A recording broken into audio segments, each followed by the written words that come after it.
Al-Fatihah. A'udzubillahi minasyaitonirrajim. Bismillahirrahmanirrahim. Alhamdulillahi rabbil alamin. Ar-Rahmanir Rahim. Maliki yaumiddin. Iyyaka na'budu wa iyyaka nasta'in. Ihdinas siratal mustaqim. Siratal ladzina an'amta 'alaihim ghairil maghdubi 'alaihim waladdallin. Amin. Bismillahirrahmanirrahim. Allahumma ya latifu bi khalqihi, ya alimu bi khalqihi, ya khabir bi khalqihi. Walatuh bina ya latifu, ya alimu, ya khabir. Aghithni ya Allah, ya Rasulullah. La ilaha illallah Muhammad Rasulullah. Kita sambung kembali kitab Fathur Rahman bi Syarhi Risalati Wali Ruslan. Muka surat yang ke bagi tanda dah. Password dah. Muka surat 7. 6. Baik. Muka surat 6. 7. 6 7.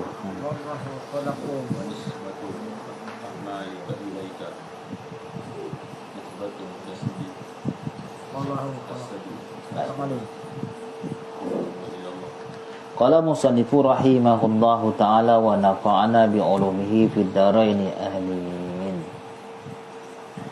Wallahu khalaqakum wa ma ta'malun. Wa nisbatu a'malika ilaika nisbatun kasbiyatun wa ila Allah ta'ala khaliqiyatun. Fallahu ta'ala khaliqun wa anta kasibun litusaba au tu'aqiba. Fakulu makhlasta bil khuruji an zalika yukshafu laka. Wallahu khalaqakum wa ma ta'malun. Bermula Allah menjadikan kamu dan barang yang perbuatan kamu. Sama ada perbuatan ini tadi perbuatan yang ikhtiari ataupun perbuatan yang ittirari. Jadi perbuatan yang ittirari tak timbul masalah sebab di luar kawal makhluk terjadi. Contoh macam terkejut, contoh macam dedupan jantung, semua tu bangsa yang di luar kawal. Dan kita yakin itu terjadi dengan ketentuan dan dengan perbuatan Tuhan. Tetapi bila dengan perbuatan yang ikhtiari ini berlaku kekeliruan. Kekeliruan di mana nak berpegang dengan perbuatan Allah atau nak berpegang dengan perbuatan kita. Pertama sekali kita kena lihat makhluk ini tak pernah jadi khalik. Maknanya yang dicipta tak pernah berubah jadi pencipta. Dan seluruh yang ada ni makhluk Allah, sama ada perbuatan yang tak sengaja atau perbuatan yang sengaja, sama ada wujud diri orang yang melakukan perbuatan, semuanya makhluk bagi Allah. Jadi ayat dia dah clear dah. Wallahu khalaqakum wa ma ta'malun. Ayat ni Allah berfirman semua yang dilakukan, sama ada sengaja atau di luar sengaja, itu perbuatan Allah. Ini sepakat, semuanya sepakat. Cumanya kita kena faham bagaimana pendekatan untuk kita memahami semua ini perbuatan Allah. Pertama, jangan kita tinggal perkara yang disuruh, jangan kita buat perkara yang dilarang. Jangan kita buat jangan kita buat pula perkara yang disuruh tadi. Nampak daripada perbuatan kita dalam hati. Nampak tu maksudnya dalam hati. Walaupun kelihatan yang dilihat mata tu perbuatan kita, tapi dalam hati tak boleh nampak perbuatan kita.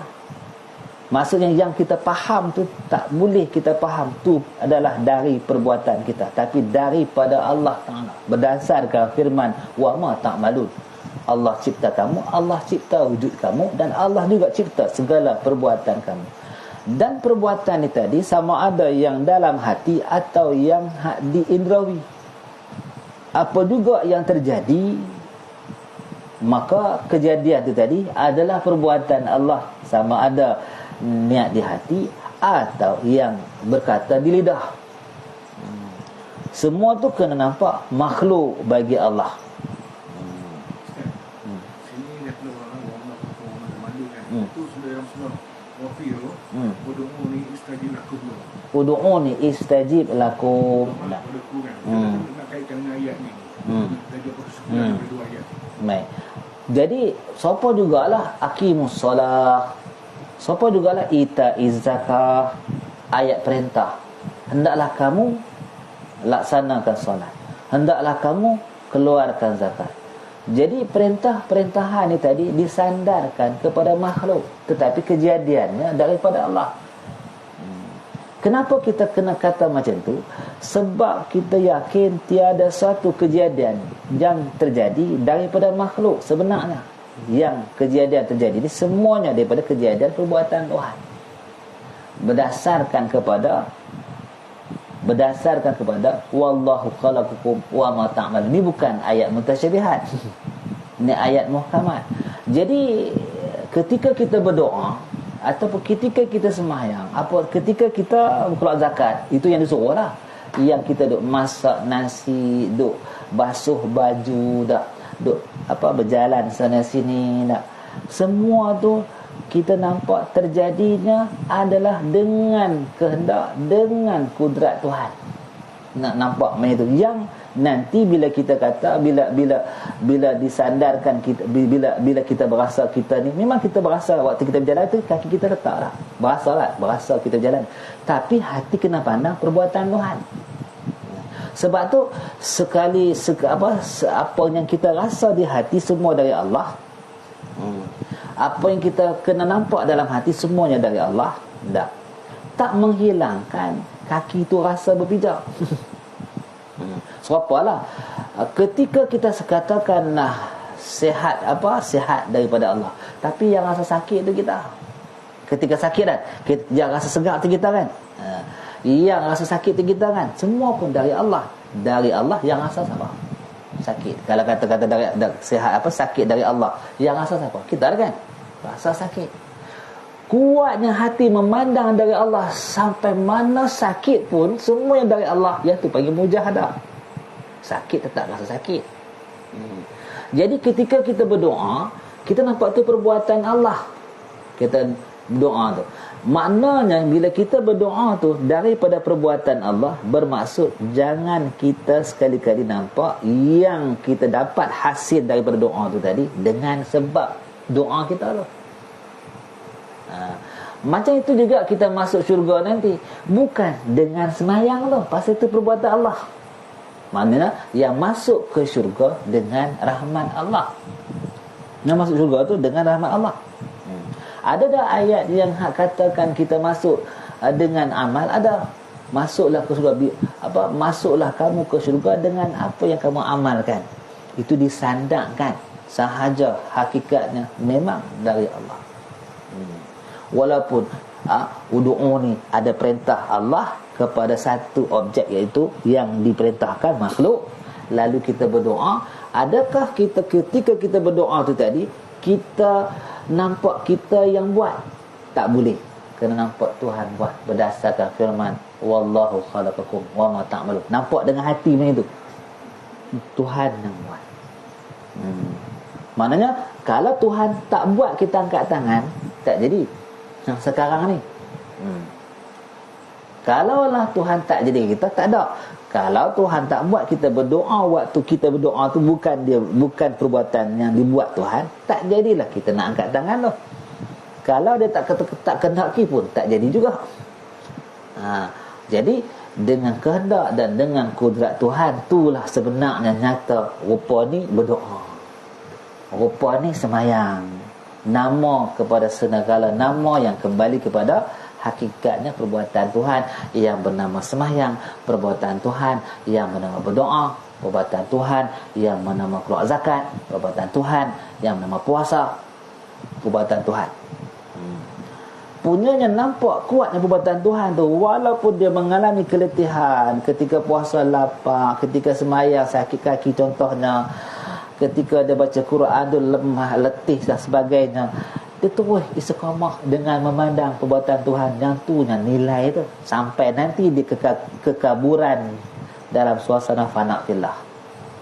Sampai ke tahap tu, maka dengan jalan nak dapat al-fana tu, man jahada fina lanahdiyanahu subulana, dia takkan dapat dengan cara spontan kecuali ala sabilil gharib, katanya ulama, katanya Ibn Athaillah, ala sabilil gharib, sangat jarang.